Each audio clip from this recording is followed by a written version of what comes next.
besar, di mana penciptanya adalah Dr. James Naismith yang ditemukan pada tahun 1891 di Amerika Serikat.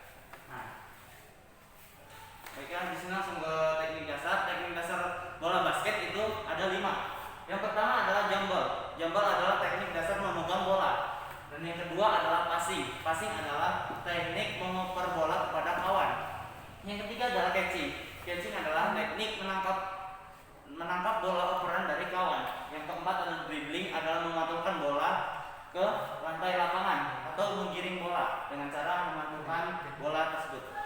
Yang terakhir adalah shooting. Shooting adalah upaya memasukkan bola ke dalam ring. Nah, waktu permainan bola basket sendiri itu adalah 4 kali 12 menit.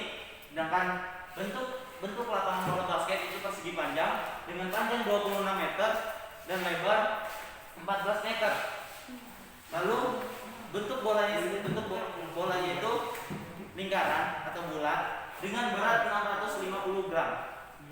Baiklah, mungkin cukup